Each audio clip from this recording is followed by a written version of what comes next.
আসসালামু আলাইকুম বন্ধুরা, সবাই কেমন আছো? আজকে তোমাদের মাঝে কাঁকরোল দিয়ে পোয়া মাছের ঝোল রেসিপি নিয়ে হাজির হয়েছি। সম্পূর্ণ রেসিপিটি দেখতে হলে ভিডিওটি না টেনে দেখতে থাকো। তো চলো মূল রেসিপিতে যাওয়া যাক। এখানে আমি পোয়া মাছের কয়েক টুকরা মাছ নিয়ে নিয়েছি। তারপর তাতে পরিমাণ মতো হলুদের গুঁড়া, মরিচের গুঁড়া, ধনিয়া গুঁড়া, জিরা গুঁড়া এবং সাথে স্বাদমতো লবণ দিয়ে দেব।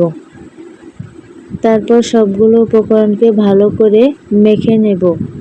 আমি এখান থেকে মাছ তুলে রাখবো, সেজন্য সবগুলো উপকরণ দিয়ে দিয়েছি। আপনারা চাইলে শুধু হলুদ এবং লবণ দিয়েও মেখে নিতে পারেন। সবগুলো উপকরণের সাথে মাছটাকে ভালো করে মেখে নেব। তারপর চুলায় একটা কড়াই বসিয়ে দিয়ে তাতে পরিমাণ মতো তেল দিয়ে দেব। তেলটা কিছুটা গরম হওয়ার পর তাতে একে একে সবগুলো মশলায় মেখে রাখা মাছগুলো দিয়ে দেব। মাছগুলো ভাজতে থাকবো এবং অন্য পাশে আমি আলু এবং কয়েকটা কাঁকরোল নিব। সেগুলোকে ভালো করে টুকরা করে কেটে পরিষ্কার করে নেব।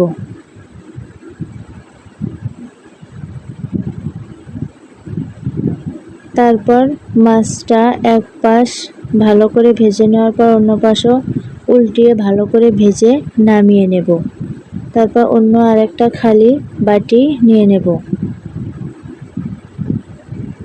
তাতে পরিমাণ মতো মরিচের গুঁড়া,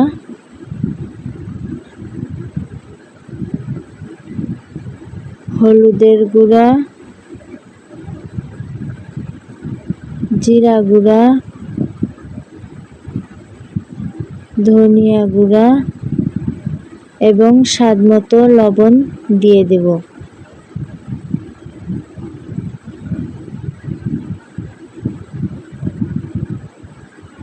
তারপর তার সাথে পেঁয়াজ বাটা পরিমাণ মতো দিয়ে দেব।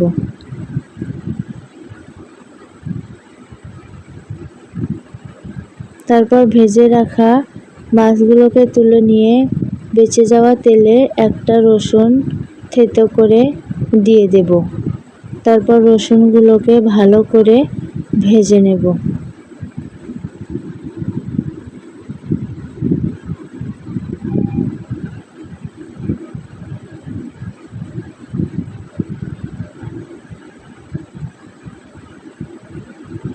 রসুনটাকে ভালো করে ভেজে নেওয়ার পর আগে থেকে বাটিতে তুলে রাখা মশলা সবগুলো উপকরণ ওই তেলে দিয়ে দেব। তারপর বাটিটা একটু পানি দিয়ে ধুয়ে পানিটা দিয়ে মশলাটা ভালো করে কষিয়ে নেব।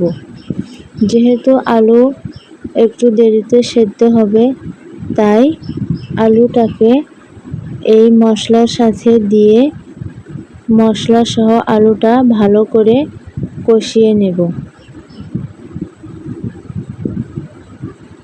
আমার এই রেসিপিটি যদি ভালো লেগে থাকে তাহলে আপনারা বাসায় অবশ্যই ট্রাই করতে পারেন।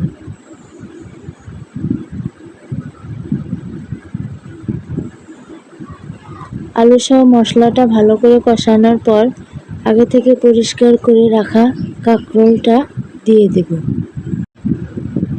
তারপর নেড়ে চেড়ে একটা ঢাকনা দিয়ে ঢেকে সবজিগুলোকে কিছুক্ষণ কষিয়ে নেব।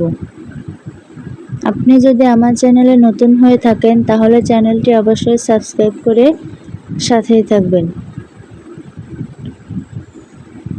সবজিগুলো ভালো করে কষিয়ে নেড়ে চেড়ে কিছুক্ষণ রান্না করে নেব। তারপর তাতে পরিমাণ মতো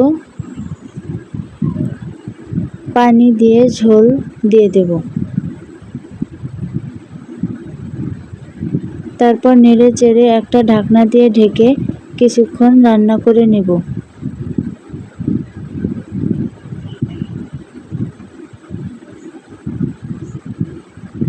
আমার এই রেসিপিটি কেমন হয়েছে অবশ্যই কমেন্টে বলবেন।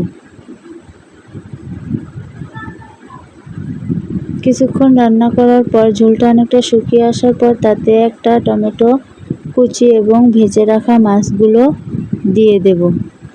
তারপর নেড়েচেড়ে আরও কিছুক্ষণ রান্না করে নামিয়ে নেব।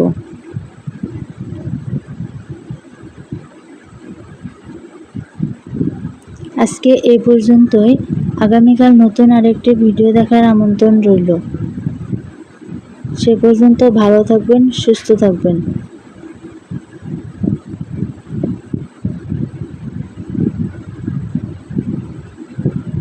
ভিডিওটি দেখার জন্য ধন্যবাদ।